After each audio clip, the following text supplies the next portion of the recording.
بسم اللہ الذی. یہ دعا جو آپ پڑھ رہے ہیں عموماً ہم کھانا کھاتے وقت یہ دعا پڑھتے ہیں بسم اللہ الذی لا یضر. تو کیا یہ پانی پیتے وقت یعنی جیسے ابھی آپ پی رہے ہیں یا عام طور پہ ویسے جیسے کھا رہے ہوتے ہیں کوئی عام کھانے پینے کی چیز آ جاتی ہے بسکٹ کھا رہے ہیں نارملی طور پر لوگ چاہے بسکٹ کر رہے ہوتے ہیں یا کوئی اور ایسی خاص ریفریشمنٹ کی چیز ہوتی ہے اس وقت بھی یہ پڑھ لینا چاہیے دعا یا یہ جو مربع جو 2 ٹائم کا 3 ٹائم کا یا کھانے والا 4 ٹائم کا کھائے اسی وقت یہ پڑھنا چاہیے؟ جو بھی کھائے پیے کہ اگر اس میں زہر بھی ہو تو انشاءاللہ اثر نہیں کرے گا.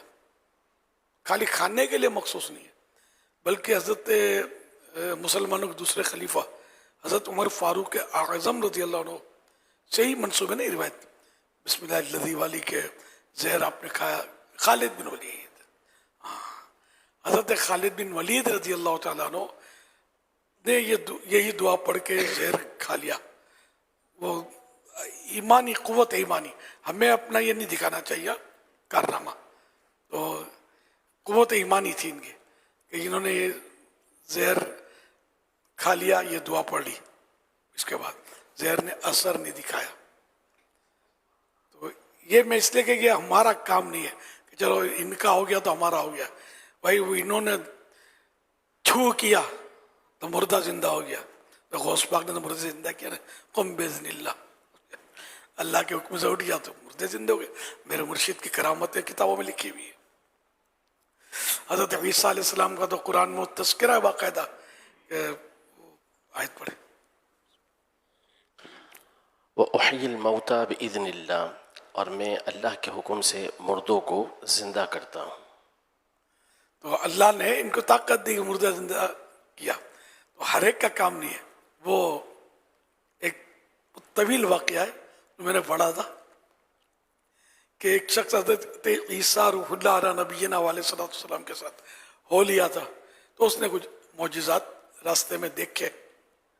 اسی طرح یہ بھی دیکھا کہ کہیں کوئی فوتگی ہوئی تھی لوگ رو دھو رہے تھے تو حضرت عیسیٰ علیہ السلام کے ہاتھ میں جو مبارک اسٹیک عصا تو اس کو مطلب اسٹیک سے یوں ہلکا سا جیسے مارا اسٹیک ماری اور فرمایا قم باذن اللہ اٹھ اللہ کے حکم سے. وہ مردہ اٹھ کے بیٹھ گیا. اب وہ سارا نوٹ کر رہا تھا کیا تھا ایک اور آدھا ہوشیار پورا ہوشیار نہیں تھا. اب عیسیٰ علیہ السلام نے جب یہ الگ تھلگ پھر تو کبھی موقع آیا تو یہ کہیں گزر رہا تھا پہلے کے لوگ آثار رکھتے ہوں گے نا دوسرے بھی وہ اس کے ہاتھ میں لاٹھی تھی عصا تھی تو کہیں اسی طرح اس نے منظر دیکھا کہ لوگ بڑے رنجیدہ ہیں فوت ہو گیا تو اس نے کیا ہے اس کو طریقہ معلوم تھا ڈنڈا مارنے سے مردہ زندہ ہوتا ہے اور یوں بولنا ہوتا ہے. تو اس نے وہ اس مردے کو ڈنڈا مار کے بولا قم باذن اللہ.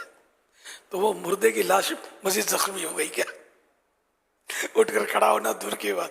اب پھر لوگوں نے جو اس کا انجام کیا ہو تو یہ میں آپ کو سمجھانے کے لیے عرض کر رہا ہوں کہ تیرا میرا کام نہیں ہے.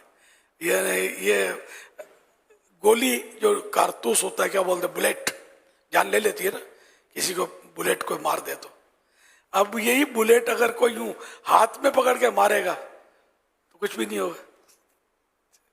تو بلیٹ چلانے کے لیے وہ چاہیے پسٹن چاہیے ٹھیک ہے نا اس کا جو بھی اوزار ہے ویپن ہے وہ چاہیے تو یہ اس سے چلے گی. تو اسی طرح مطلب یہ کہ وہ عصا مارنے کے لیے عیسیٰ علیہ السلام کا ہاتھ چاہیے ہر ایک کا ہاتھ نہیں چلے گا یہاں. حضرت موسیٰ علیہ السلام کا عصا تو ویسے ہی مشہور ہے اور ڈالتے تھے تو اژدہا بن جاتا اور سانپوں کو نگل لیا اس نے جادوگروں کے مشہور واقعہ ہے. تو اب کوئی بولے کہ میں بھی عصا میرا عصا اژدہا یعنی بہت بڑا سانپ بن جائے کچھ بھی نہیں ہونا ہے. وہ معجزہ تھا ان کا. تو حضرت خالد بن ولید رضی اللہ عنہ کی یہ کرامت تھی.